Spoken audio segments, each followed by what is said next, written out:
Bonjour à tous, bienvenue tout d'abord. Bien, nous allons débuter le webinaire. Tout d'abord, vous dire qu'avec Stéphane, nous sommes ravis de vous accueillir pour développer un sujet qui nous tient à cœur, la prévention en entreprise et ses liens avec la performance. Alors, il s'agit de l'avant-dernier webinaire qui vous est proposé par APAV au titre de l'année 2024. Je crois que le prochain a lieu le 17 sur la sécurité des batteries. Et on vous proposera, bien entendu, de nouveaux sujets tout au long de l'année 2025. Alors, à ce titre, j'en profite pour vous dire que vous allez recevoir une enquête la semaine prochaine pour que vous puissiez nous faire un retour, nous donner votre avis sur les sujets de webinaire que vous aimeriez voir abordés en 2025. Voilà, pour revenir au sujet du jour, donc on a souhaité aborder avec vous un sujet de fond, mais qui a capté votre intérêt puisque vous êtes particulièrement nombreux ce matin. Le sujet, c'est la prévention, ça coûte ou ça rapporte.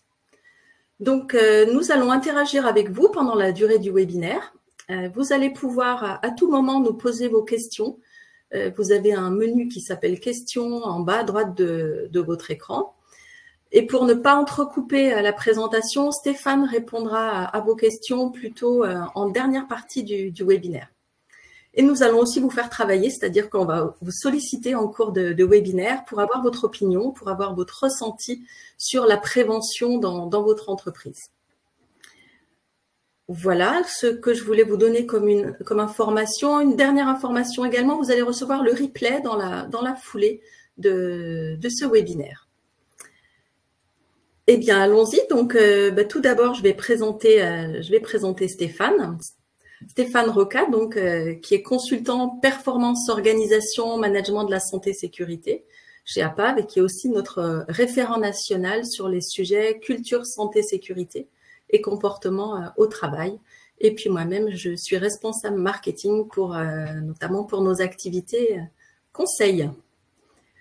Voilà, je vais laisser Stéphane, voilà, vous dire bonjour et puis vous annoncer le programme. Merci Christelle pour cette introduction. Donc bonjour à toutes et à tous. Ravi qu'effectivement vous soyez aussi nombreux intéressés par le sujet.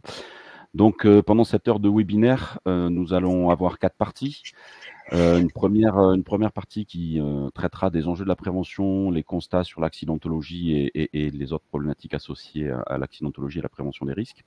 Une deuxième partie qui s'intéressera de plus près à l'impact de la prévention sur la performance de l'entreprise. Est-ce que c'est un coût? Est-ce que c'est un levier de performance? Une troisième partie autour des actions que l'on peut mettre en place pour prévenir durablement les risques et donc impacter durablement aussi positivement la performance. Et puis on finira par une partie sur APAV à vos côtés avec évidemment les idées et les solutions qu'on peut vous proposer. Et enfin, un petit temps d'échange sur les questions que vous nous aurez posées tout au long du webinaire. Voilà. On commence par la première partie de ce webinaire qui va traiter donc des enjeux de la prévention, les constats sur l'accidentologie et d'autres thématiques et les problématiques associées à ça. Pour lancer cette première séquence du webinaire, comme l'a dit Christelle, on va commencer par vous solliciter. Donc, vous avez un menu sondage à droite de votre écran qui va vous permettre de répondre à 3 questions. Première question, au sein de votre entreprise, est-ce que vous êtes satisfait du niveau de l'accidentologie au sein de votre entreprise? Première question. Deuxième question, est-ce que vous êtes satisfait de l'engagement des managers en matière de santé et sécurité dans votre entreprise? Et troisième question, est-ce que vous êtes satisfait du comportement des salariés vis-à-vis des règles santé et sécurité au sein de votre entreprise? Donc, on va vous laisser quelques dizaines de secondes pour vous connecter à l'onglet sondage et puis répondre au regard de votre propre positionnement, de votre propre entreprise. Et Christelle va nous commenter les résultats lorsqu'ils seront significatifs. Voilà, donc en effet, je vous laisse un petit peu de temps, d'autant qu'il y a encore des personnes qui sont en train d'arriver sur le webinaire. Alors pour ceux qui viennent de nous rejoindre, donc je vous invite à aller dans le menu sondage, parce qu'on est d'ores et déjà en train de vous solliciter pour avoir votre avis. Alors, ce qui est intéressant, c'est qu'on va partager tous ensemble les résultats et puis les commenter. Donc, les 3 questions dans le menu sondage que Stéphane vient de vous annoncer. Je vois vos retours arriver. Voilà, donc on est déjà sur plus de 150 votes sur chaque question, donc je vais considérer qu'on commence à être très représentatif. Donc on va lire les résultats. Ça bouge encore, alors je me donne encore quelques secondes.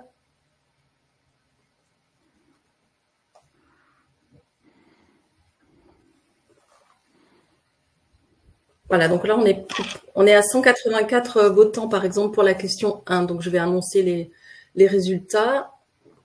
Alors, êtes-vous satisfait du niveau de l'accidentologie dans votre entreprise? Eh bien, vous êtes satisfait, oui, pour 36% d'entre vous, donc ça correspond à 69 réponses. Donc oui, on est plutôt sur un résultat, une satisfaction de votre part.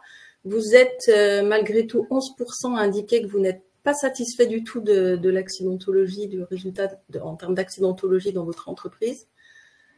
Et pour 3%, vous ne vous prononcez pas. Donc, globalement, on est plutôt sur près de 70% de satisfaction par rapport à cette accidentologie. Ok, très bien. La deuxième question, êtes-vous satisfait de l'engagement des managers au sein de votre entreprise? Alors, c'est toujours les réponses, les pourcentages de satisfaits qui l'emportent. Alors, non, ça bouge, j'attends un petit peu. On a 44% donc d'entre vous qui nous indiquaient que vous êtes peu satisfait donc de l'engagement des managers. Donc c'est un résultat intéressant que sur lequel Stéphane ne manquera pas de rebondir. Et 37% de satisfaits et quand même 10% de pas satisfaits du tout. Donc là on a un point important qu'on aura l'occasion de développer. La troisième question, êtes-vous satisfait du comportement des salariés vis-à-vis des règles santé-sécurité au travail? Alors, pour 47%, vous êtes satisfait et pour 43%, vous êtes peu satisfait. Et on a 6% de pas satisfait du tout. Voilà. Donc, si on cumule les satisfaits, les très satisfaits, on approche, alors c'est pas facile parce que ça bouge en même temps, on est quasi à 50% de satisfaits. Et donc, on est à parfaite égalité entre les satisfaits et les non satisfaits. Voilà. Ok. Bon, poursuivre, Stéphane. Très bien. Bon, mais on voit qu'il y a beaucoup de disparités finalement, hormis sur le niveau d'accidentologie où globalement les participants que vous êtes aujourd'hui sont globalement plutôt contents du niveau, même si j'imagine que vous aimeriez que ça s'arrange quand même malgré tout. Sur l'engagement des managers, on a quand même pas mal de disparités et sur le comportement des salariés aussi pas mal de disparités. Donc on voit bien que les principaux leviers d'amélioration probablement autour de ces sujets-là, ça reste quand même l'engagement, l'implication managériale et le comportement de chacun d'entre nous au travail, hein, puisqu'on va se mettre dans le lot de tous les salariés. Ok, très bien. Alors, on va repositionner un petit peu le sujet du jour autour de 4 grands enjeux auxquels peuvent être associés la santé-sécurité. On a un premier enjeu, évidemment, qui est pas forcément celui qui motive le plus les préventeurs, mais qui est un enjeu très important pour les dirigeants d'entreprise. C'est évidemment l'enjeu économique que tout le monde connaît. L'enjeu économique qu'on va associer aux coûts directs et aux coûts indirects. Hein. Les coûts directs, juste pour mémoire, ce sont les coûts liés notamment à la cotisation AT-MP avec le principe de mutualisation des cotisations par le biais du système social français. Et puis les coûts indirects, c'est tous les temps qui vont être perdus lors de l'accident, les temps passés à l'analyse d'accident, les temps passés aux déclarations, aux procédures, aux démarches judiciaires, les coûts de remplacement de la victime, les réparations matérielles, etc., etc. Hein. Donc on sait que on a quand même des coûts très importants associés à ça. Au niveau européen, il y a une étude qui avait été faite au niveau européen, en fait, il y a quelques années. Le coût des accidents du travail et des maladies professionnelles, globalement, représente entre 2,5 et 4% du produit national brut des pays de l'Europe. Donc, entre 2,5 et 4%, le coût des accidents du travail et des maladies professionnelles. Donc, c'est quand même loin d'être neutre. Et pris à l'échelle de l'entreprise, le montant de la cotisation et des coûts indirects prennent parfois des niveaux assez démesurés. On a aussi un autre enjeu, évidemment, qui est un enjeu plutôt réglementaire et juridique, puisque en France, notamment, nous avons bien sûr le Code du travail qui impose aux employeurs une obligation de prévention des risques professionnels. Et cette obligation de prévention de risques professionnels issue du Code du travail peut engager évidemment des notions de responsabilité pénale derrière. Donc le binôme Code du travail, Code pénal est évidemment un enjeu majeur en termes de respect des obligations et de maîtrise des responsabilités associées à ça. Troisième type d'enjeu, on a les enjeux d'image. Alors, des enjeux d'image qui peuvent être liés au public, aux consommateurs quand vous êtes dans une activité à notoriété grand public. Pour tout le monde, ça sera évidemment des enjeux d'image aussi vis-à-vis des autorités, de contrôle, de vérification. Ça peut être aussi vis-à-vis des clients qui parfois imposent des certifications ou ont de plus en plus d'exigences. Et puis le sujet un peu nouveau aussi ces dernières années, c'est en termes d'image, c'est l'image, je dirais, interne, c'est-à-dire à la fois vis-à-vis des salariés qu'on a déjà pour limiter le turnover et assurer la fidélisation des salariés qui sont compétents, expérimentés, formés, etc.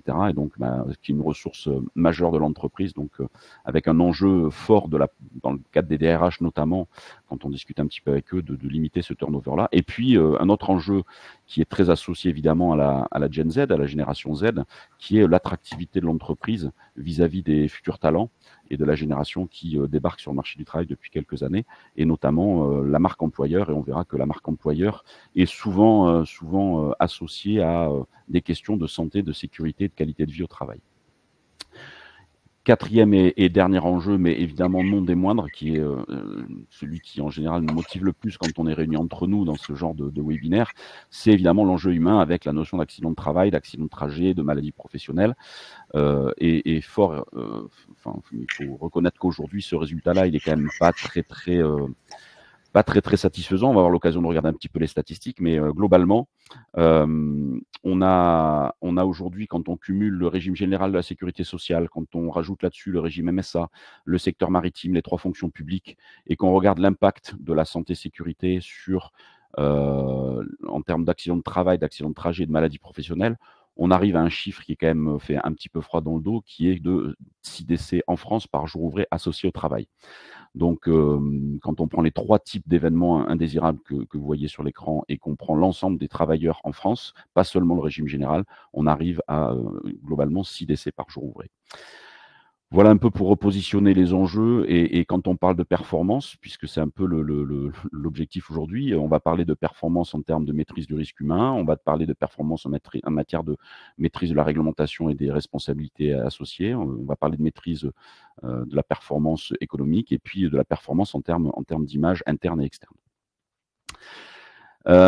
Si on rentre un petit peu plus dans le détail et qu'on regarde dans le constat les accidents du travail, on va essayer d'être assez rapide là-dessus, mais sur les accidents du travail, on regarde le rapport annuel de la sécurité sociale de 2022, puisqu'il est le seul aujourd'hui disponible. On espère que le 2023 va pas tarder à arriver.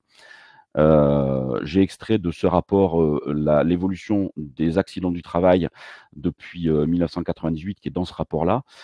Et ce qui est très, très marquant, c'est qu'on voit effectivement qu'on a une tendance quand même plutôt à la diminution depuis 98, sauf les dernières années pré-Covid, en fait, où on avait à nouveau une augmentation de l'accidentologie, une augmentation assez marquée et assez continue de l'accidentologie. Et en plus de ça, quand on regarde dans le détail les décès associés aux accidents du travail, 2018, on avait 553 décès. La dernière année pré-Covid, on était monté à 733 décès. Donc les années Covid ont évidemment bouleversé un petit peu la donne.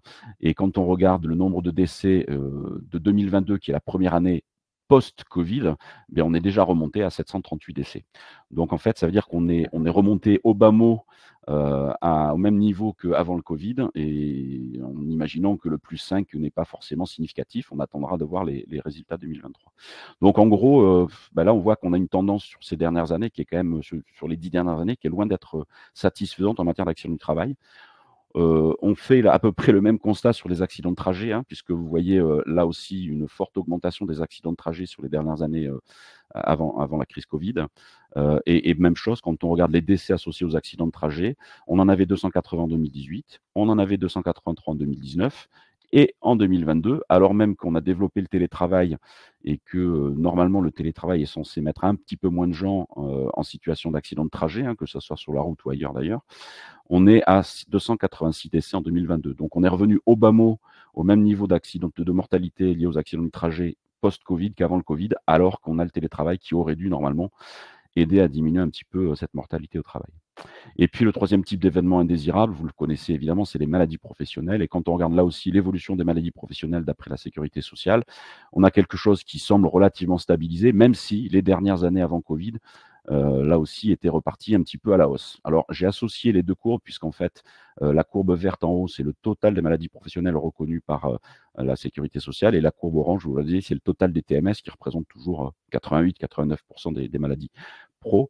Donc forcément, quand les TMS augmentent, bah, ça a un impact fort sur l'augmentation du total des maladies professionnelles. La courbe en bas, c'est la courbe du total amiante, et donc heureusement, on voit que le pic de l'amiante est passé depuis quelques années et qu'on en a de moins en moins, même si on continue à en avoir environ 2000 nouvelles déclarations par an. Et donc là, sur la mortalité liée aux maladies professionnelles, on avait 295 en 2018, on en avait moins en 2019, et en 2022, on continue à en avoir un peu moins. Forcément, puisque là, le nombre de décès liés aux maladies professionnelles n'est pas impacté par les TMS, hein, on ne meurt pas d'une TMS, en tout cas pas à ma connaissance. Par contre, évidemment, la diminution du nombre de maladies professionnelles amiantes a un impact fort sur la diminution des décès liés aux maladies professionnelles. Et puis, dernier élément que je voulais partager avec vous sur les constats d'accidentologie, en fait, c'est la comparaison européenne. Donc, j'imagine que certains d'entre vous ont entendu parler de cette publication qui a été réalisée en début d'année sur une étude comparative de la mortalité au travail dans les pays de l'Union européenne à ramener à 100 000 travailleurs. Uniquement, alors c'est uniquement sur les accidents du travail. Là, on n'a plus les accidents de trajet, les maladies professionnelles. Et ce chiffre, avec ce graphe qui fait un petit peu froid dans le dos, vous avez en haut la moyenne de l'Union européenne, et puis de suite en dessous, vous avez le résultat de la France, qui est, d'après cette comparaison, le pire pays sur la mortalité liée aux accidents du travail ramenée à 100 000 travailleurs. Alors, cette petite étude-là, on va lui mettre un petit bémol forcément, hein, parce que comme il n'y a pas d'harmonisation des critères de déclaration d'accident de travail mortel, on peut imaginer que peut-être que s'il y avait une harmonisation prise en compte dans le calcul, on ne serait peut-être pas les pires d'Europe, mais je pense que ça ne ferait pas de nous les meilleurs ou même des prétendants au podium. Donc, on voit en fait que tous les indicateurs, si on les prend les uns après les autres, si on les prend les uns indépendamment des autres, il ne faut pas forcément leur accorder une importance magistrale. Par contre, quand on compare tous les indicateurs qu'on a pu voir là aujourd'hui, et on pourrait en voir d'autres, eh ben, on constate que tous les indicateurs sont un peu dans le rouge et tous les indicateurs sont un peu en dégradation. Donc, il convient quand même d'ouvrir les yeux un peu sur notre situation. Maintenant, si on regarde toujours dans les constats, la thématique de l'absentéisme au travail. Alors, sur l'absentéisme au travail, on a une étude assez intéressante qui a été publiée en mai 2024, qui fait état du taux moyen d'absentéisme en France entre 2015 et 2022.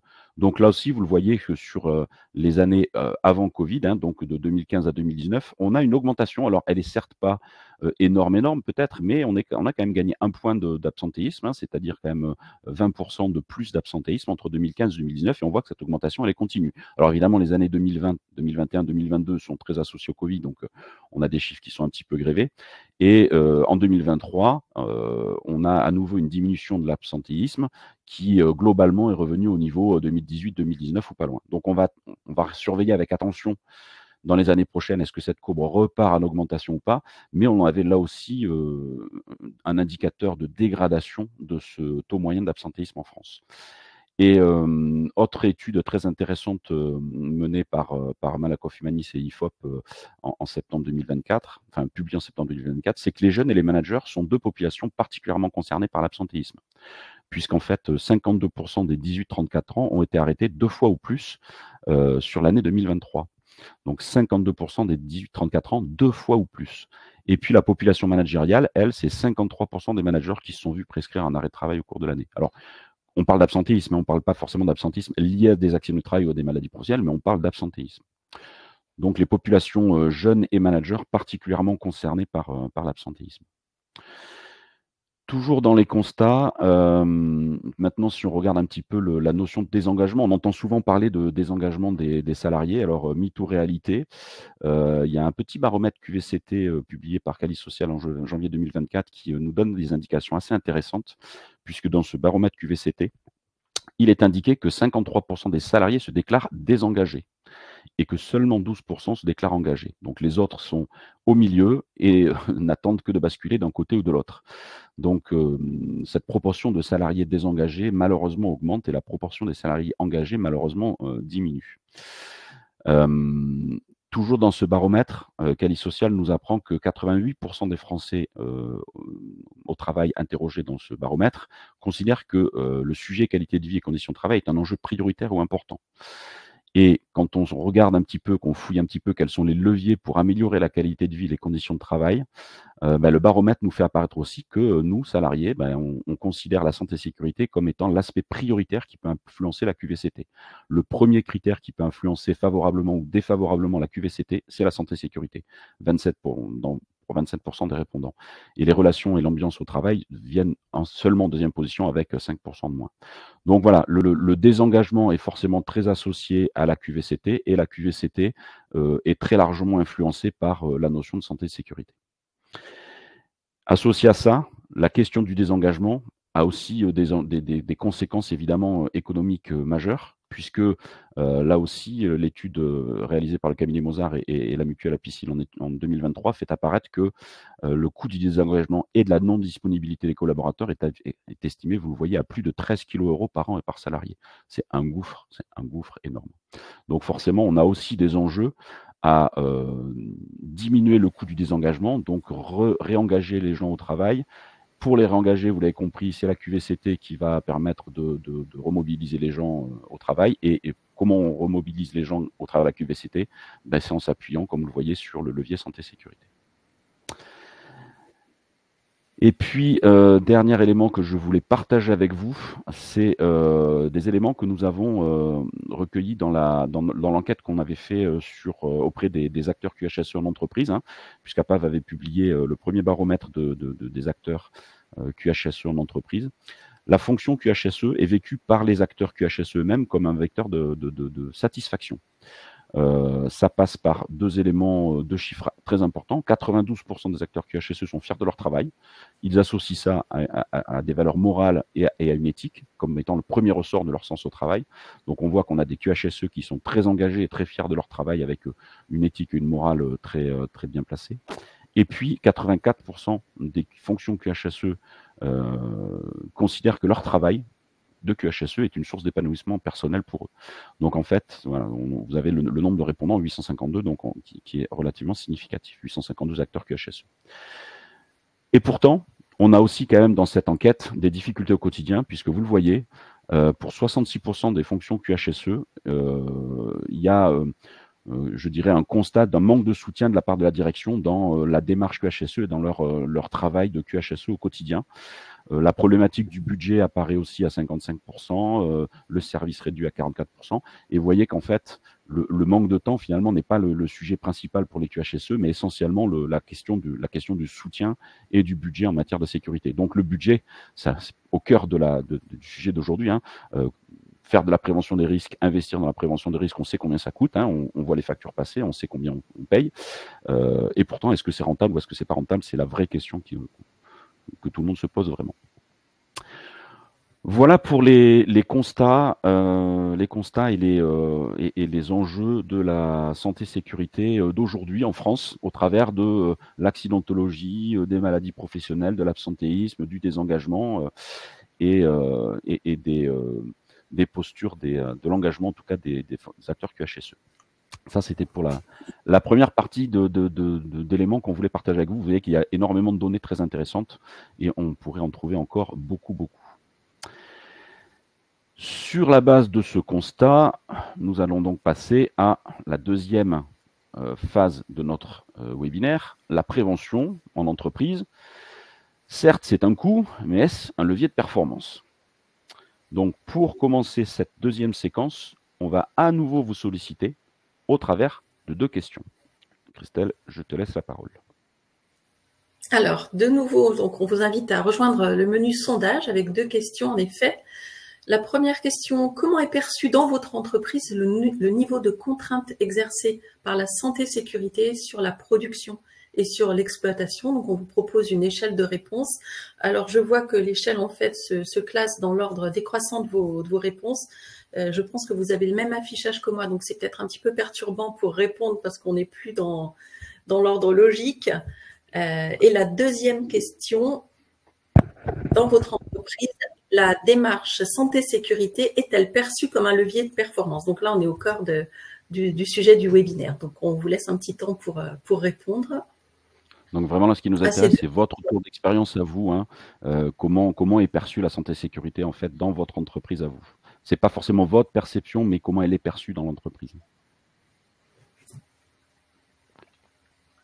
Alors, on voit d'ores et déjà que le niveau de contrainte exercé tel que vous le percevez par les questions de santé et sécurité sur la production et l'exploitation, c'est vraiment vécu comme une contrainte significative. Si on cumule les significatifs et les très forts, on est entre 60 et 70% de réponses en ce sens-là, donc une contrainte forte. Vous êtes seulement 3% à nous dire que vous ne percevez pas la santé et sécurité comme étant une contrainte sur l'exploitation. Et puis 28% à nous dire que c'est une contrainte faible. Voilà. Donc on est à 65% entre les réponses contraintes significatives et contraintes très fortes. C'est un résultat qui n'est pas forcément très étonnant. Hein. Voilà. Et la démarche santé-sécurité est-elle perçue comme un levier de performance? Alors, un levier de performance faible pour 27% d'entre vous, modéré pour 32% d'entre vous, sans impact sur la performance pour 23% d'entre vous, et vous êtes seulement 12% à considérer que c'est un levier de performance fort. Ouais, c'est peut-être un peu plus étonnant malgré tout. Pas tant que ça, je pense, parce que effectivement, la question portait bien sur comment c'est perçu dans votre entreprise et pas forcément comment vous le percevez.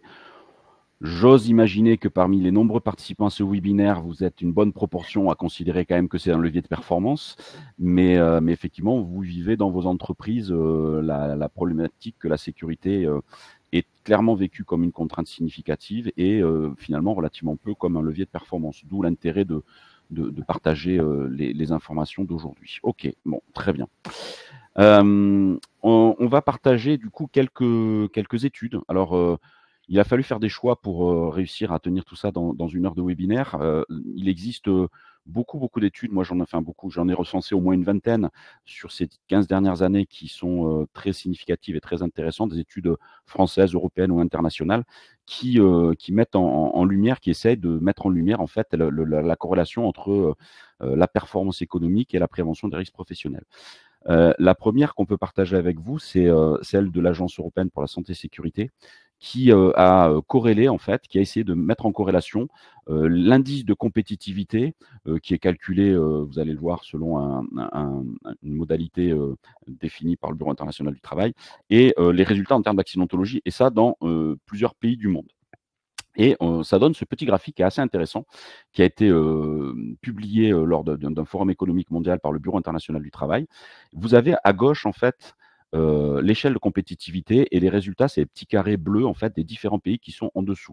Donc cette échelle de compétitivité, comme c'est écrit en dessous, est calculée sur la base du classement de l'Institut pour le développement managérial de Lausanne. En fait. Donc vous avez l'indice de compétitivité économique des différents pays d'après ce barème-là. Et puis à droite, c'est en fait le nombre d'accidents mortels déclarés par les pays ramenés à 100 000 travailleurs. Et ce sont les petits triangles orange. Et donc, on voit clairement que il y a une corrélation quand même assez marquée entre le fait d'avoir peu d'accidents du travail mortels et d'avoir une compétitivité élevée. Alors, c'est une corrélation, c'est pas une causalité. L'étude ne permet pas d'identifier est-ce que c'est parce que les entreprises et les pays sont compétitifs que l'accidentologie est faible ou est-ce que l'accidentologie faible contribue à la compétitivité. On peut imaginer d'ailleurs qu'il y a un petit peu des deux et que c'est un mélange de causes-conséquences dans les deux sens. Quoi qu'il en soit, l'Agence européenne pour la sécurité et la santé au travail, sur la base de cette présentation qui a été faite au Forum économique mondial par le Bureau international du travail, conclut qu'il y a, plus l'indice de compétitivité économique est élevé, plus le taux d'accident mortel est faible. Donc il y a une vraie corrélation entre la compétitivité des pays et la mortalité au travail. Deuxième étude que je souhaitais partager avec vous, c'est une étude qui a été faite par l'Association internationale des sécurités sociales, donc qui a publié un rapport de recherche s'intitulant Rendement de la prévention, calcul du ratio coût-bénéfice de l'investissement dans la sécurité en entreprise. Donc là, il y a deux choses très intéressantes que je voulais partager avec vous ce matin dans cette étude. La première chose, c'est que les promoteurs de l'étude ont demandé aux entreprises dans différents pays du monde, dans plein d'entreprises dans différents pays du monde, 300 entreprises dans 15 pays. Ça me revient, 300 entreprises dans 15 pays qui ont participé, enfin qui ont fait l'objet de ce rapport de recherche. On leur a demandé quels étaient les impacts sur une échelle de 1 à 6 sur différents sujets, quels étaient les impacts de la prévention des risques dans leur entreprise. Donc 1, c'est impact très faible, 6, c'est impact très fort. Et vous avez ici le résultat, en fait, moyenné de la moyenne des impacts, en fait, de la santé-sécurité sur les différents sujets de l'entreprise. Donc évidemment, tout en haut, vous avez la démarche santé-sécurité agit sur la réduction des risques avec une note de 5,08 sur 6, une meilleure sensibilisation au risque, la réduction des violations aux règles de sécurité et la réduction du nombre d'accidents. Jusque-là, c'est quand même la moindre des choses quand on fait la démarche de prévention, d'espérer avoir des impacts forts sur ces critères-là. Et puis, vous voyez en 5e position, vous voyez arriver quand même avec 4,8 sur 6, l'amélioration de l'image de l'entreprise, le renforcement de la culture de l'entreprise au-delà des simples questions de sécurité, le renforcement de la culture de l'entreprise.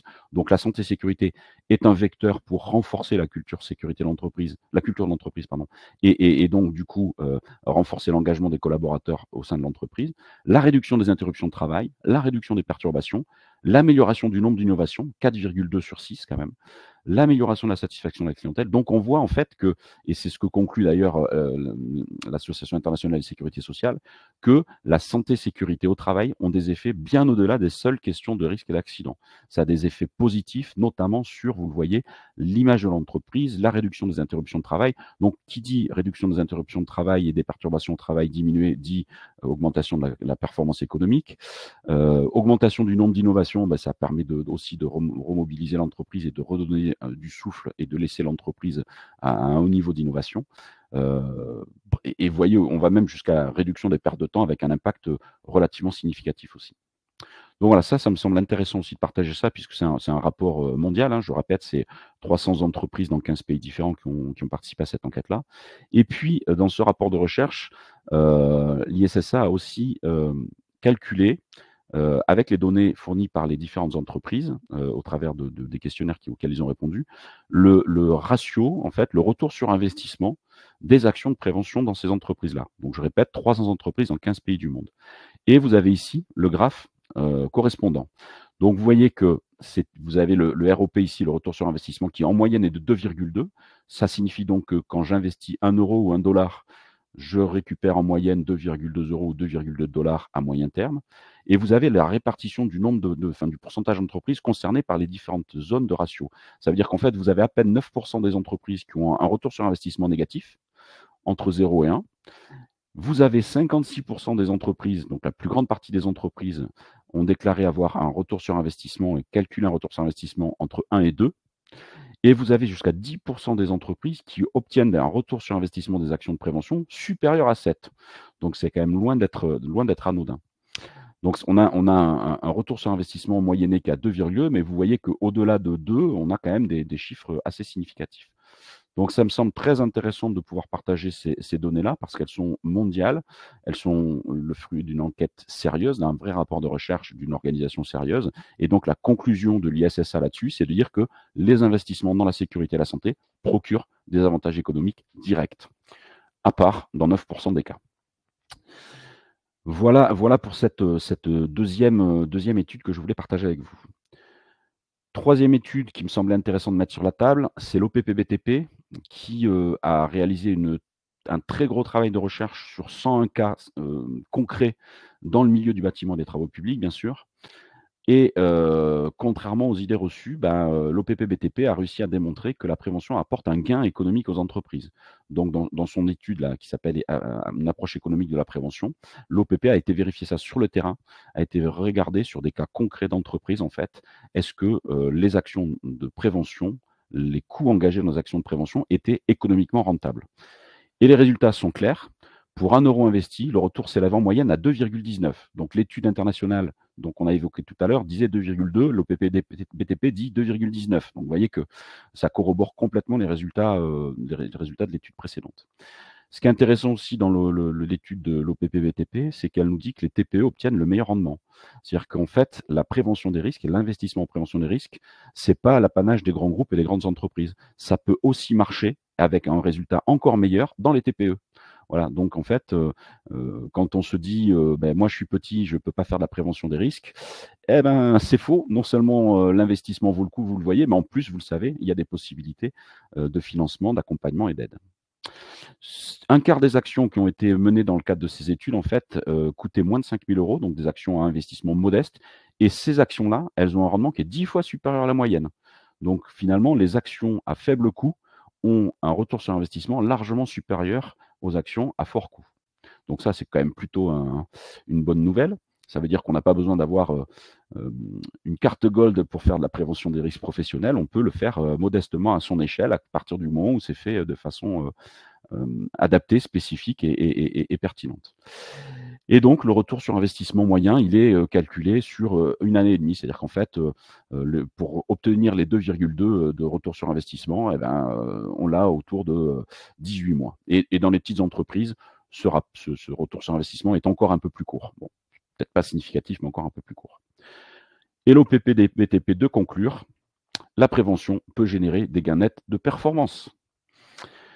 Donc, on a cette étude française sur le sujet spécifique du BTP qui donne exactement les mêmes résultats que l'étude internationale de l'ISSA qui nous donnait le même résultat de 2,2 avec des impacts sur beaucoup de sujets en dehors de la prévention des risques. Et enfin, partage avec vous une dernière étude qui me semble intéressante. Cette dernière étude, en fait, elle a été publiée, alors elle est très étonnamment restée fort discrète. Elle était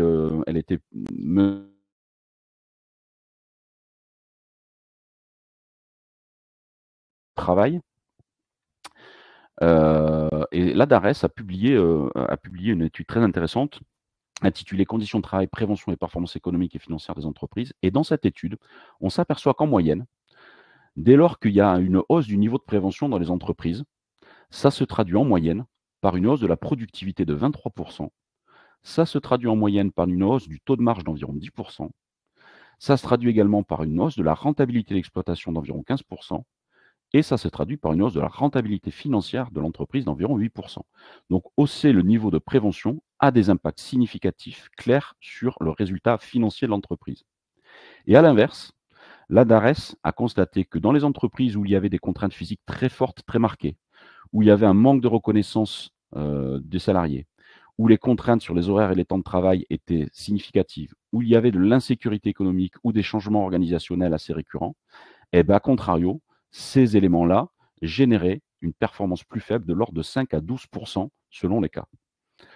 Donc cette étude de l'ADARES, elle est quand même vachement intéressante parce qu'on voit des résultats qui sont directement des résultats économiques et qui viennent renforcer l'idée qu'il y a une corrélation forte et positive entre la prévention et la performance économique et financière des entreprises. Donc là aussi, étude de l'ADARES qui a été menée auprès d'entreprises représentant 34 000 salariés au total, donc d'entreprises de différents niveaux, et puis l'ADARES a aussi exploité tout un tas de données issues de différentes sources administratives auxquelles évidemment le ministère du Travail et l'ADARES ont accès. Voilà, ça me semblait très intéressant qu'on puisse ne serait-ce que focuser sur ces cinq études-là. Alors, je vous dis, on en a choisi 5 parmi la vingtaine dont on dispose et qui disent toutes globalement la même chose, de toute façon. Il y a un lien évident entre la prévention et le retour sur investissement, en fait. Donc oui, bien sûr, faire la prévention des risques, ça génère de la contrainte et ça génère des coûts, c'est clair, mais ces coûts ne sont pas des dépenses à fond perdu, ce sont des dépenses d'investissement. C'est ce que nous disent ces études. Alors, comment agir et comment faire en sorte que la prévention des risques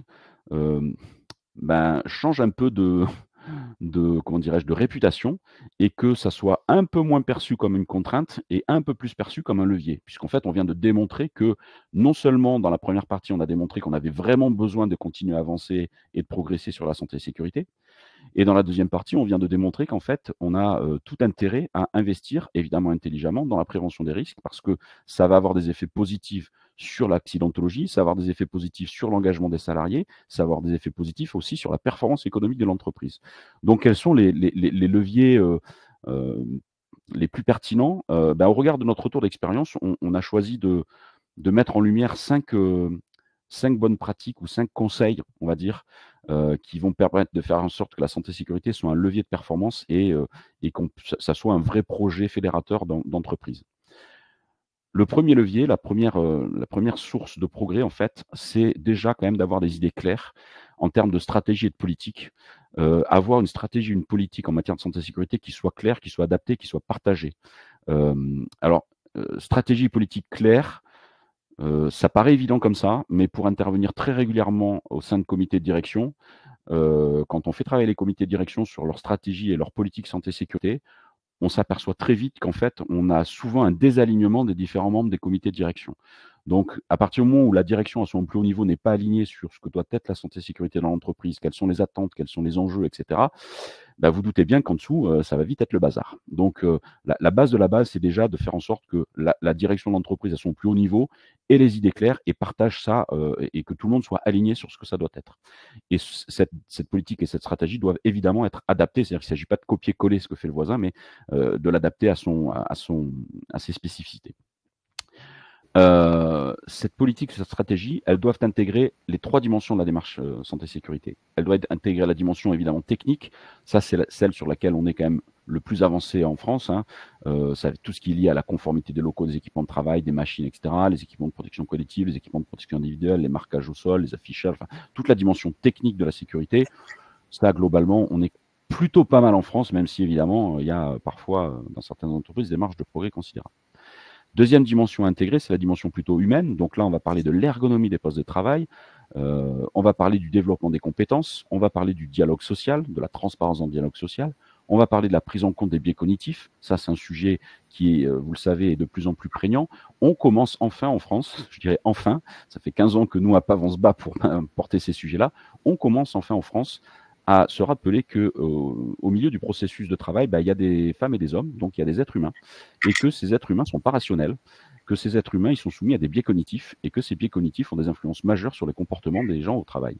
Et donc, prendre en compte les biais cognitifs dans l'organisation du travail et dans les pratiques managériales, comme c'est indiqué ici, c'est un levier d'amélioration considérable, et c'est un levier de responsabilisation et de déculpabilisation aussi. Et puis, la troisième dimension, évidemment, de la stratégie de la politique, ça doit être la dimension organisationnelle. Quels sont les rituels qu'on met en place, comment on planifie le travail, comment on rend compatibles les enjeux de qualité, de coût, de délai avec les enjeux de santé et sécurité, comment on s'assure de la gestion des tâches complexes, quid des opérations non routinières, notamment les réparations, les dépannages, les urgences, etc. Quelle est la place de la sécurité dans ces opérations non routinières et parfois urgentes, l'interprétabilité et l'adaptabilité des instructions de travail, etc., etc. Donc là, on est plutôt sur la dimension organisationnelle. Bon, ça, c'est le premier sujet sur lequel on peut vous inciter à travailler. Le deuxième sujet, c'est évidemment d'impliquer tous les acteurs de l'entreprise, mais chacun à leur juste niveau. Le responsable de la santé et sécurité, c'est l'employeur. Donc, c'est la direction qui doit porter ce truc-là. Les managers, évidemment, sont les rouages qui permettent de décliner cette démarche. Le préventeur doit être repositionné dans son rôle de préventeur, c'est-à-dire de conseiller en prévention. C'est pas le préventeur qui fait la démarche santé-sécurité, c'est pas le préventeur qui est responsable de la santé-sécurité, le préventeur est le conseiller de l'employeur. Donc, il est au service de la direction des managers et il doit les conseiller autant que ces gens-là leur demandent. Et très souvent, là aussi, on constate qu'on demande au préventeur de faire des choses qui sont du travail de manager ou de direction, et on ne repositionne pas suffisamment le préventeur dans son rôle de conseiller. Les salariés, évidemment, ont leur rôle à jouer, et puis les représentants du personnel également. En gros, là, on peut se dire que c'est un peu comme une pyramide de verre de champagne dans les mariages. Je sais qu'il y a dans l'assistance des gens qui me connaissent et qui savent que j'utilise beaucoup cette image-là, mais globalement, si on veut que les salariés qui sont finalement le rang des verres de champagne de la pyramide qui sont en bas, et ces gens-là sont les gens qui sont les plus confrontés aux risques professionnels au quotidien, Si on veut que ces gens-là soient impliqués dans la démarche santé-sécurité, qu'ils aient les comportements qui permettent de maîtriser les risques, qu'ils soient proactifs, etc., eh ben, si on veut que ces verres-là soient remplis de champagne, il faut que ça arrive par le haut. Et donc, il faut que chacun joue son rôle pour remplir tous les verres. Donc, repositionner chacun, redéfinir les rôles et les responsabilités de chacun, et surtout que chaque strate managériale ait le niveau d'exigence nécessaire sur la strate du dessous. Là aussi, ceux qui me connaissent savent que j'ai une petite phrase que je rabâche beaucoup, qui est « ce qui intéresse mon chef me passionne ». Si j'ai la conviction que la santé-sécurité, c'est important pour moi de plus un, je finirai par y accorder de l'importance. Si j'ai acquis la conviction qu'en fait, il me parle de sécurité parce qu'il est obligé, mais en vrai, c'est pas son sujet, ce qui l'intéresse, c'est le coût, c'est le délai, c'est ceci, c'est cela, eh ben, je mettrai de l'énergie, du temps et de l'attention sur les sujets qui me semblent importants pour moi de plus un. Troisième levier, développer une culture de santé-sécurité qui soit juste. La culture santé-sécurité juste, c'est pas le monde de oui-oui, c'est pas le monde des bisounours. Hein. Elle est empreinte évidemment de transparence, elle est empreinte de bienveillance, elle est empreinte de confiance réciproque, mutuelle, dans les deux sens, un manager, manager, manager, manager. Mais aussi elle est empreinte, je l'ai dit, et posé le mot tout à l'heure, d'exigence et de responsabilisation. Et puis, placer la sécurité dans cette culture comme étant plutôt une valeur d'entreprise qu'une priorité me semble être quelque chose de plutôt malin, parce que c'est la valeur qui va intégrer en fait et va imbiber à la fois le pilotage stratégique de l'entreprise et tout le management opérationnel au quotidien, et je dirais même les gestes des opérateurs et des salariés au quotidien. Si c'est une valeur d'entreprise, alors ça va imbiber l'ensemble des strates managériales et l'ensemble des salariés de l'entreprise.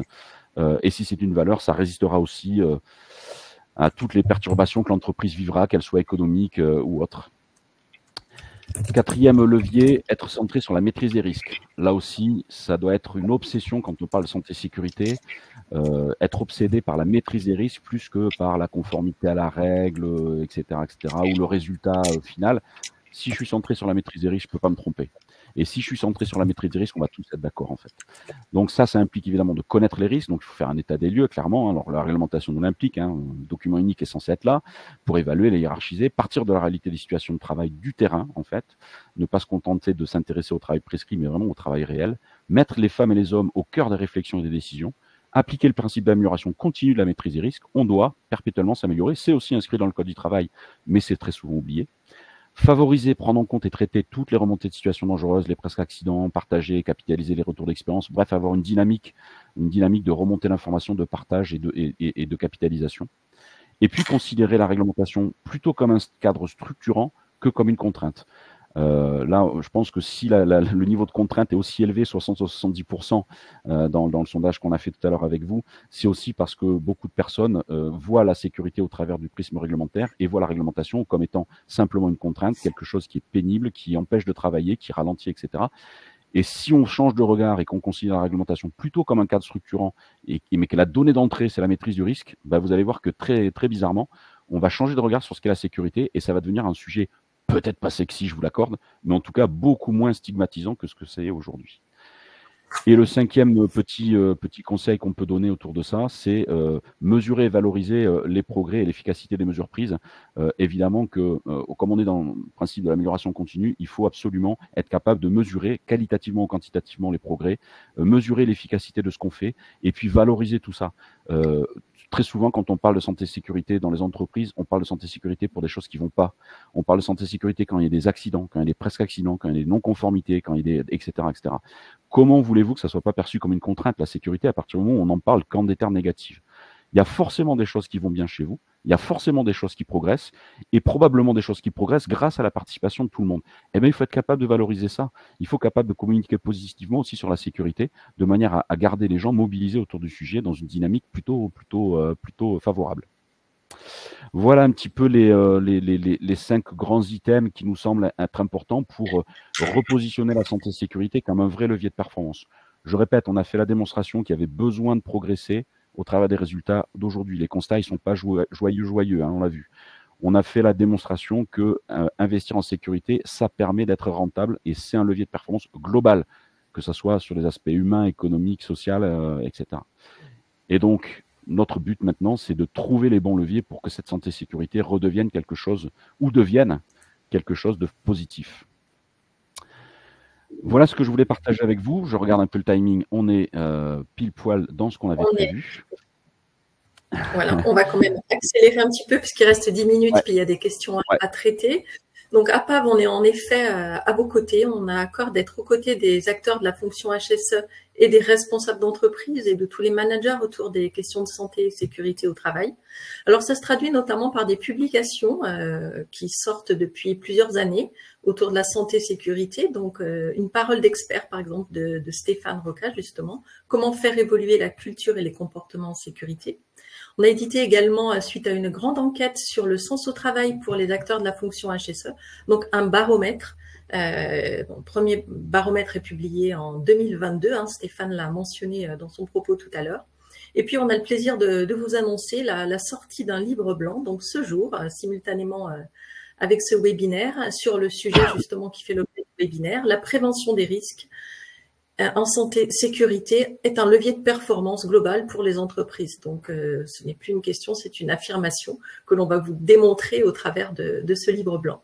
Voilà, ce livre blanc, on vous l'adresse automatiquement dans la foulée du webinaire. Vous allez dans un premier temps recevoir le replay et vous recevrez directement le PDF du livre blanc. Donc, certains nous ont demandé le PowerPoint de la présentation, mais vous aurez mieux que ça, vous aurez tout le livre blanc avec tous les commentaires. Voilà, vous retrouverez l'essentiel de ce qu'on a dit aujourd'hui et vous en retrouverez plein d'autres. Vous aurez des témoignages de exact, clients. Il y a beaucoup plus de matière qu'aujourd'hui. Voilà, des témoignages de clients qui viennent aussi étayer le propos. Sur la diapositive suivante, je te laisse la passer, Stéphane. Voilà, donc ce que l'on veut vous dire et vous montrer, c'est que finalement, maîtriser la santé sécurité au travail, c'est agir à différents niveaux. On parle de pilotage à 360 degrés de la santé sécurité. Donc, à part, on est à vos côtés pour vous permettre de maîtriser tous les maillons de cette boucle qui est complète et exhaustive. Bien souvent, les entreprises traitent les questions de santé et de sécurité sous quelques angles, mais non pas dans leur exhaustivité. Donc, par exemple, c'est maîtriser sa veille réglementaire pour rester en conformité. Donc, à PAV, nous avons une solution digitale avec accompagnement d'un consultant pour maîtriser votre veille réglementaire qui s'appelle Pilote Veille. C'est aussi évidemment faire son évaluation des risques professionnels, éditer, mettre à jour, archiver son document unique. Donc là, nous avons une solution digitale qui s'appelle Pilote Santé Sécurité. On vous accompagne aussi pour maîtriser des risques spécifiques, pour maîtriser les interventions des entreprises extérieures sur vos sites, pour structurer votre organisation et vos processus HSE, pour faire le diagnostic et faire évoluer votre culture santé-sécurité, je remonte la boucle, pour maîtriser vos situations à risque, ça veut dire accompagner vos collaborateurs, leur donner les moyens de les détecter facilement, vous permettre de les analyser facilement également. Donc là, c'est une solution mobile qui s'appelle Alerte Santé-Sécurité. On vous accompagne aussi sur votre CSE pour professionnaliser les membres de vos CSE et de votre CSSCT. Et puis, vous pouvez aller jusqu'à la certification de votre système de management de la santé et sécurité au travail. Certification qui peut être par exemple MAS ou ISO 45001. Voilà, on vous accompagne vraiment dans la globalité. Et on aura à cœur, je vous le disais, en 2025, de vous proposer de nouveaux webinaires sur le sujet pour continuer à vous accompagner. Alors, si l'on fait donc la synthèse du webinaire, ce qu'il faut en retenir, Stéphane l'a démontré, c'est que les résultats en termes d'accidentologie sont peu satisfaisants aujourd'hui. Ils ne présentent pas de signes d'amélioration marquants. C'est qu'il y a des attentes de plus en plus fortes, que ce soit des salariés, mais aussi des clients, par rapport à cette maîtrise de la santé et de la sécurité au travail. Aujourd'hui, on a mentionné, par exemple, la CSRD qui englobe ce volet social. Et puis, donc, Stéphane l'a démontré avec toutes les études à la clé, la prévention des risques, c'est un levier de performance globale. Et pour finir, donc Stéphane nous a montré également qu'il existe des solutions pour s'engager. S'engager, ça veut dire mettre en place des moyens, engager les collaborateurs, engager les équipes, engager les managers. Voilà la synthèse de ce webinaire. Et c'est rentable, merci Stéphane. Alors, on va enchaîner donc sur vos questions. Et puis, donc, on va prendre le temps d'y répondre dans le temps imparti. Je vous invite également, avant de quitter le webinaire, à aller dans l'onglet sondage. Je vais activer les 2 dernières questions du jour pour savoir si ce webinaire a répondu à vos attentes. Alors, il y a eu des problèmes de son. Je pense qu'on n'a pas eu un excellent réseau sur la durée du webinaire. Certains d'entre vous, on en est navrés, ont eu des problèmes de son et d'image. Donc, heureusement, vous allez le replay qui va arriver, vous allez avoir le livre blanc. Et on vous demande également si vous souhaitez être contacté par Stéphane ou par nos experts sur ces questions de santé et sécurité au travail. Voilà, donc j'active le sondage pour vous permettre d'y répondre. Et puis, on va aborder vos questions. Alors, j'avais noté une question, Stéphane, par rapport à la diapo 10 qui concerne les comparaisons des différents pays à l'échelle européenne. On me demande si les critères sont les mêmes sur tous les pays. Non, c'est ce que j'ai précisé tout à l'heure de vive voix. Hein. Je l'ai dit, malheureusement, il n'y a pas d'harmonisation des critères de déclaration. Alors, je rappelle quand même que cette étude comparative traitait des accidents du travail mortels. Bon, déjà, j'ose espérer que dans les pays de l'Union européenne, on n'a quand même pas trop de cas où on a des accidents du travail mortels, où on fait disparaître les corps, hein, j'espère quand même. Donc, on ne parle pas simplement de déclaration d'accident du travail, mais d'accident du travail mortel. Par contre, effectivement, les critères de prise en compte de est-ce que c'est un accident du travail ou pas quand il est mortel peuvent être variables d'un pays à un autre. Donc, c'est pour ça que je disais, il ne faut pas lui donner trop d'importance à cet indicateur-là. Mais comme aux autres indicateurs qu'on a pu voir, hein, tous les indicateurs, je l'ai dit, peuvent être pris indépendamment, entre guillemets, contestables ou voilà. Mais par contre, quand on les regarde tous, ils nous disent tous la même chose. Hein. Ils nous disent, on n'est pas bon, nous en France en particulier. 2, on s'améliore pas. Là aussi, ça va se faire sûrement sourire quelques-uns des participants aujourd'hui qui me connaissent bien. J'aime souvent citer Albert Einstein, hein, qui a dit un truc qui me plaît particulièrement dans mon métier, c'est la vraie folie, c'est de continuer à faire la même chose en espérant un résultat différent. Donc ça veut dire que si aujourd'hui on a des résultats et les éléments statistiques nous le démontrent tous, qui sont pas bons et qui s'arrangent pas, il faut quand même qu'on change notre façon d'appréhender la santé-sécurité. Si on continue à gérer la santé-sécurité de la même manière qu'on l'a toujours fait, il n'y a aucune raison qu'on ait des résultats différents. Donc oui, dans l'étude comparative des pays européens sur la mortalité au travail, les critères ne sont pas les mêmes. On peut imaginer, je l'ai dit et je le répète maintenant, que si on avait des critères homogénéisés, on ne serait peut-être pas les derniers, mais j'ai quand même un petit peu de mal à penser qu'on serait sur le podium. Voilà. On va prendre une question. Alors, il y a des questions sur les études, mais je vois arriver une question qui est très intéressante. Les différents accompagnements. Ah, alors, évidemment, ça bouge. Parce que vous êtes tous en train pour certains d'entre vous, de nous dire au revoir. Alors, les questions glissent. Alors, je vais en prendre une autre que j'avais mise de côté. Alors, par rapport à la diapo 11, sur le taux d'absentéisme. Est-ce que ça intègre à la fois les secteurs privés et publics? Alors non, c'est que du secteur privé. L'étude qu'on a utilisée là, c'est que dans le secteur privé. L'absentéisme dans le secteur public, alors c'est toujours un peu problématique parce que dans la fonction publique, on a quand même pas mal de difficultés à avoir des statistiques et des études assez fiables. C'est un peu nébuleux. Donc malheureusement, non, l'absentéisme est que dans le secteur, les chiffres sont que du secteur privé français. Maintenant, pour échanger quand même beaucoup entre consultants, entre intervenants qui parfois interviennent évidemment dans la fonction publique, que ce soit État, territorial, hospitalière, on n'a pas de stats, mais il semblerait quand même que la tendance de l'absentéisme dans la fonction publique soit pas non plus à l'amélioration. Alors, on va prendre la question que j'ai retrouvée d'Arthur, un petit peu à titre d'un benchmark. Quels sont les leviers efficaces dans les pays qui sont leaders en termes de santé et sécurité au travail, comme l'Europe du Nord, les USA ou l'Allemagne? Alors, les leviers efficaces, on peut regarder un petit peu ce qui se fait. Par contre, il faut le faire avec beaucoup de précautions parce qu'il y a une dimension qui est très importante, c'est la dimension culturelle. Et aller chercher des solutions, par exemple aux États-Unis, pour les importer en France et les appliquer en France, c'est potentiellement très dangereux. Alors, il y a, parmi les entreprises avec lesquelles on bosse, il y en a quelques-unes qui, au fil des années, ont été, par exemple, rachetées par des groupes américains. Et les groupes américains sont arrivés, ont fait un audit, notamment sur les questions santé-sécurité, et puis sont arrivés avec leur grosse Bertha, et puis ils ont dit, maintenant, il faut faire ça, il faut faire ça, il faut faire ça, et puis vous avez 6 mois, vous avez 1 an pour le faire.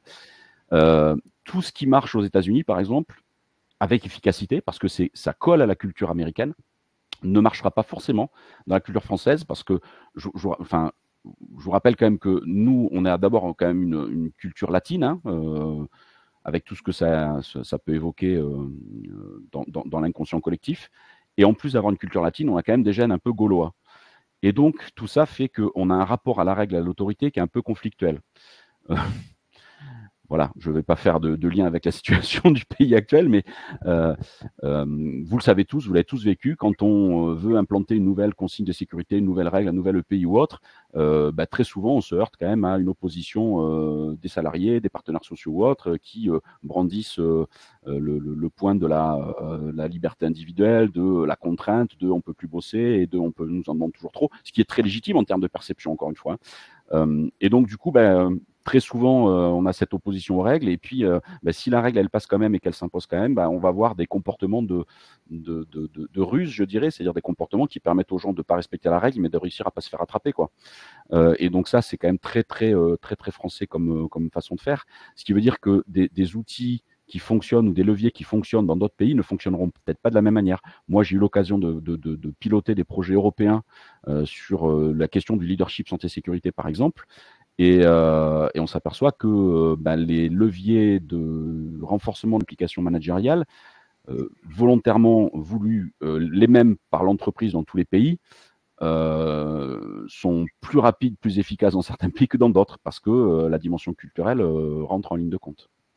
Donc, typiquement, si on regarde les États-Unis où on a un climat, un contexte social qui est quand même beaucoup plus fragile que le nôtre, c'est-à-dire qu'en fait, globalement, je vais faire très schématique, mais on vous demande de respecter une règle, vous la respectez pas, vous êtes sanctionné potentiellement, la deuxième fois ou la troisième fois, vous allez prendre la porte.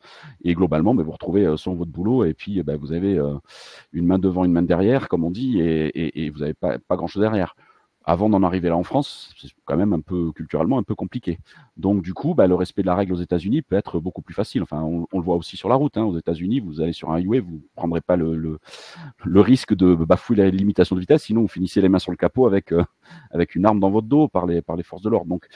Donc, faut se méfier des leviers. C'est intéressant d'aller benchmarker, de regarder ce qui se passe à droite, à gauche, mais surtout, ce qui est très important, que ce soit à l'étranger ou même dans d'autres entreprises, si vous benchmarkez avec d'autres entreprises que vous connaissez, ce qui est très important, c'est de prendre en compte quels sont les leviers qui ont fait que cet outil-là, quelles sont les conditions qui ont fait que cet outil-là a fonctionné, a porté ses fruits. Typiquement, moi, on intervient beaucoup à PAF depuis quelques années sur le déploiement de visites comportementales de sécurité. C'est un outil génial, mais je le conseille pas à tout le monde à n'importe quel moment. Parce qu'en fait, il y a quand même un niveau de maturité, il y a des prérequis nécessaires pour que cet outil VCS, par exemple, soit efficace. Et donc, parfois, à vouloir copier ce qui se fait à droite, à gauche, on intègre et on intègre dans nos pratiques et dans notre mode de fonctionnement des outils qui sont pas du tout en phase avec les capacités de l'entreprise d'aujourd'hui, avec la culture des gens, et malheureusement, c'est comme ça qu'on a ce genre d'outils qui finissent à la poubelle et tout le monde dit « Oh, le VCS, c'est nul, on a essayé, ça marche pas. » Les remontées de situation dangereuses, on a essayé, c'est nul, ça marche pas. Et tous les outils potentiellement sont bons. Ce qui compte, c'est quel est le contexte dans lequel on va le mettre et est-ce qu'il arrive au bon moment. Et il y a des entreprises qui parfois se précipitent à vouloir coller des réponses. Ce qui est important, c'est pas la réponse, c'est la compréhension du besoin et la compréhension du contexte. C'est ça qui va vous permettre ensuite d'aller chercher parmi sur toutes les étagères des outils et des rituels disponibles, qu'est-ce qui est pertinent pour vous. Ma réponse est un peu longue. Merci Stéphane. Elle est un peu longue. Du coup, j'hésite à te poser la question suivante, mais je suis sûre que ça va être passionnant. Il est 12h04, mais vous êtes encore très nombreux à être connectés, donc je propose de prendre quand même cette question. La question de Céline, comment on explique que toutes les entreprises ne pratiquent pas la prévention alors qu'elles peuvent justement, elles ont tout à y gagner? Alors, la réponse pourrait être longue, mais globalement, on va pas se mentir, un problème aussi d'exigence de la part des pouvoirs publics. On a des contrôleurs de prévention de la CARSAT qui sont en nombre beaucoup trop limité par rapport au travail qu'il y aurait à faire. On a des inspecteurs du travail qui sont en nombre beaucoup trop limité pour aller vérifier, surveiller, parce que il y a aussi effectivement des patrons voyous qui auraient besoin d'être surveillés et d'être sanctionnés. Ces effectifs-là, que ce soit au niveau des inspections du travail ou des CARSAT, sont beaucoup trop limités par rapport au travail qu'il y aura à faire. On a aussi des comment dirais-je, une justice qui ne sanctionne pas toujours les manquements délibérés, par exemple, au niveau qu'il me semblerait, moi, personnellement, et pour beaucoup d'entre nous, être le bon niveau. Quand on a des chefs d'entreprise qui sont reconnus coupables de manquement délibéré à des obligations de sécurité et qui prennent 5 000 € et 18 mois avec sursis alors qu'il y a eu un jeune de 24 ans qui est mort, par exemple, brandir la menace de la responsabilité pénale, ça fait sourire un peu tout le monde, en fait. Donc, il y a ce contexte-là, il y a le contexte culturel franco-français dont je parlais, et il y a le fait qu'on a probablement aussi beaucoup manqué de pédagogie.